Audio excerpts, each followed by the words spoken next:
ಇನ್ನು ಶಿವಮೊಗ್ಗ ಲೋಕಸಭಾ ಕಣ ಇವತ್ತಿನಿಂದ ರಂಗೇರ್ತಾ ಇದೆ. ಯಾಕೆಂದ್ರೆ ಈಗಾಗಲೇ ಜೋಡೆತ್ತುಗಳಾದ ಮುಖ್ಯಮಂತ್ರಿ ಕುಮಾರಸ್ವಾಮಿ ಮತ್ತು ಡಿಕೆ ಶಿವಕುಮಾರ್ ತಮ್ಮ ಪಕ್ಷದ ಅಭ್ಯರ್ಥಿ ಮಧು ಬಂಗಾರಪ್ಪ ಪರ ಪ್ರಚಾರಕ್ಕೆ ಇಳಿತಾ ಇದ್ದಾರೆ. ಇವತ್ತು ಸಿಎಂ ಎಚ್ ಡಿ ಕುಮಾರಸ್ವಾಮಿ ಮತ್ತು ಡಿಕೆ ಶಿವಕುಮಾರ್ ಜಂಟಿ ಪ್ರಚಾರವನ್ನು ಕೈಗೊಳ್ತಾ ಇದ್ದಾರೆ. ಇವರ ಜಂಟಿ ಪ್ರಚಾರ ಸೊರಬ ತಾಲೂಕಿನ ಆನವಟ್ಟಿ ಗ್ರಾಮದಲ್ಲಿ ಆರಂಭ ಆಗ್ತಾ ಇದೆ.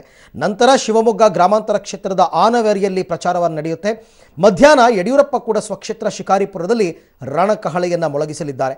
ಮೈತ್ರಿಗಿಂತ ನಾವೇನೂ ಕಡಿಮೆ ಇಲ್ಲ ಎಂಬಂತೆ ಬಿಜೆಪಿ ರಾಜ್ಯಾಧ್ಯಕ್ಷ BS ಯಡಿಯೂರಪ್ಪ ಕೂಡ ನಾಳೆ ಸೊರಬ ಕ್ಷೇತ್ರದ ಆನವೇರಿಯಲ್ಲಿ ಪ್ರಚಾರ ಸಭೆಯನ್ನು ಹಮ್ಮಿಕೊಂಡಿದ್ದಾರೆ.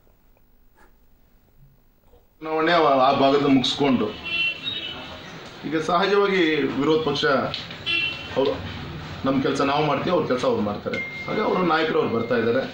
ಇದ್ಯಾವುದೇನು ಹೊಸ ಪ್ರಯೋಗ ಏನಲ್ಲ. ಹಿಂದೂ ಕೂಡ ಗೌರವಾನ್ವಿತ ಕುಮಾರಸ್ವಾಮಿಗಳು ಮುಖ್ಯಮಂತ್ರಿಗಳಿದ್ದಾಗ, ಸಿದ್ದರಾಮಯ್ಯ ಮುಖ್ಯಮಂತ್ರಿಗಳಿದ್ದಾಗ ಈ ರೀತಿ ಎಲ್ಲ ರೀತಿಯಂಥ ಮಿಸ್ಯೂಸ್ ಆಫ್ ಫಂಡ್ಸ್ ಇರ್ಬೋದು, ಗೌರ್ಮೆಂಟ್ ಇನ್ಸ್ಟ್ರೂಮೆಂಟ್ಸ್ ಇರ್ಬೋದು, ಎಲ್ಲ ರೀತಿಯಂಥ ಪ್ರಯತ್ನಗಳಾಗಿತ್ತು. ಆದರೆ ಈ ಬಾರಿ ಈಗಾಗಲೇ ಜನರ ಹೃದಯದಲ್ಲಿ ಮೋದಿ BJP ಅಂತೇಳಿ ಅಚ್ಚೆ ಹಾಕಿದೆ. ಜನ ಈಗಾಗಲೇ ಸಂಕಲ್ಪ ಮಾಡಾಗಿದೆ. ಈ ಕೊನೆ ಹಂತದಲ್ಲಿ 3 ಹಂತದಲ್ಲಿ ಬಂದು ಬದಲಾವಣೆ ಮಾಡುವಂಥದ್ದು ಏನೂ ಇಲ್ಲ. ಹತ್ತಿರ ಸುಮಾರು 2024 ಬೂತ್ಗಳು ನಮ್ಮ 8 ವಿಧಾನಸಭಾ. ಅಷ್ಟು ಮಾಹಿತಿಯನ್ನು ಪಡೆಯೋಣ ನಮ್ಮ ಶಿವಮೊಗ್ಗ ಪ್ರತಿನಿಧಿ ಹಾಲ್ಸ್ವಾಮಿ ಅವರಿಂದ. ಹಾಲ್ಸ್ವಾಮಿ, ಮುಖ್ಯಮಂತ್ರಿ ಮತ್ತು ಡಿಕೆ ಶಿವಕುಮಾರ್ ಅವರು ತಡವಾಗಿ ಕ್ಷೇತ್ರಕ್ಕೆ ಬರ್ತಾ ಇದ್ದಾರೆ. ಈ ಮೊದಲೇ ಕ್ಷೇತ್ರವನ್ನು ಕಡೆಗಣಿಸಿದ್ದಾರೆ ಅಂತಕ್ಕಂಥ ಮಾತುಗಳು ಕೇಳಿ ಬರ್ತಾ ಇತ್ತು. ನಿಜಾನ ಇದು? ಇವತ್ತಿನಿಂದ ಕ್ಷೇತ್ರದಲ್ಲಿ ಬದಲಾವಣೆ ಏನಾದರೂ ನೋಡಬಹುದಾ ಹಾಗಾದ್ರೆ ಅಂತ? ನೀವು ಹೇಳಿದಂಗೆ ಆರಂಭದ ದಿನಗಳಲ್ಲಿ ನಿಧಾನಗತಿಯಲ್ಲಿ ಸಾಗ್ತಾ JDS ಮತ್ತೆ ಕಾಂಗ್ರೆಸ್ ಮೈತ್ರಿ ಅಭ್ಯರ್ಥಿಯ ಪ್ರಚಾರ. ಒಂದು ಬಾರಿ ಡಿಕೆ ಶಿವಕುಮಾರ್ ಅವರು ಬಂದವರು, ಅವರು ಬಂದು ಹೋದ ನಂತರ ಸ್ವಲ್ಪ ಚುರುಕಾಗಿದೆ. ಇವತ್ತಿನಿಂದ ಮೊದಲ ಹಂತದ ಮತದಾನದ ಕ್ಷೇತ್ರಗಳನ್ನ ಮುಗಿಸ್ಕೊಂಡು ಇವತ್ತು ಮತ್ತೆ ನಾಳೆ ನಿರಂತರವಾಗಿ ಮೈತ್ರಿ ಪಕ್ಷದ ಕಾಂಗ್ರೆಸ್ ಮತ್ತೆ JDS ನ ಘಟಾನುಘಟಿ ನಾಯಕರು ಶಿವಮೊಗ್ಗ ಲೋಕಸಭಾ ಕ್ಷೇತ್ರದಲ್ಲಿ ಬೇರೆ ಬೇರೆ ಭಾಗಗಳಲ್ಲಿ ನಡೆಸಲಿದ್ದಾರೆ. ಇದು ಯಾವ ರೀತಿಯ ಪರಿಣಾಮ ಬೀರುತ್ತೆ ಅನ್ನೋದನ್ನ ಕಾದು ನೋಡ್ಬೇಕಾಗಿದೆ. Arvind, okay Halswamy, thank you ತಮ್ಮೆಲ್ಲ ಮಾಹಿತಿಗಾಗಿ. ಓಕೆ, ಒಂದು ಕಡೆ ಮಧು ಬಂಗಾರಪ್ಪನವರಿಗೆ ಆಸೆ ಇದ್ದದ್ದು ಇಡೀ ಚುನಾವಣಾ ಉಸ್ತುವಾರಿಯನ್ನು ಶಿವಮೊಗ್ಗ ಜಿಲ್ಲೆಯಲ್ಲಿ ಡಿಕೆ ಶಿವಕುಮಾರ್ ಅವರು ವಹಿಸಿಕೊಳ್ಳಬೇಕು ಅಂತ. ಅದನ್ನು ಅವರು ಮಾಧ್ಯಮಗಳ ಮುಂದೆನೂ ಕೂಡ ಹೇಳ್ಕೊಂಡಿದ್ರು. ನಾನು ಯಾರ ಮಾತು ಕೇಳಲ್ಲ, ಡಿಕೆ ಶಿವಕುಮಾರ್ ಅವರು ನಮ್ಮ ತಂದೆಯನ್ನು ಗುರುಗಳು ಅಂತ ಹೇಳ್ತಾ ಇದ್ರು.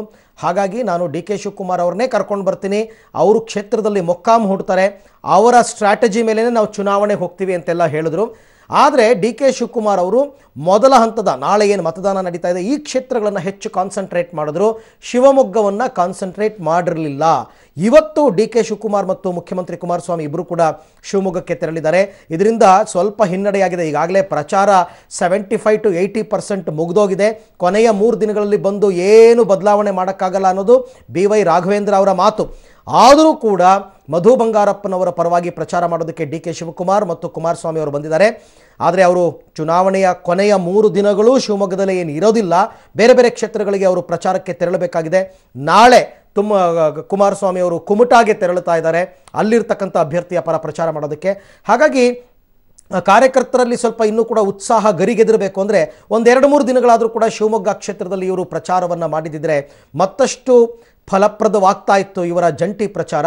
ಆದರೆ 1 ದಿನಕ್ಕೆ ಮಾತ್ರ ಸೀಮಿತಗೊಳಿಸಿದ್ದಾರೆ ಪ್ರಚಾರವನ್ನು ಅಂತಕ್ಕಂಥ ಮಾತುಗಳು ಕೂಡ ಶಿವಮೊಗ್ಗದಲ್ಲಿ JDS ಮತ್ತು ಕಾಂಗ್ರೆಸ್ ಕಾರ್ಯಕರ್ತರ ಬಾಯಿನಲ್ಲಿ ಕೇಳಿಬಂದಂತಹ ಮಾತು.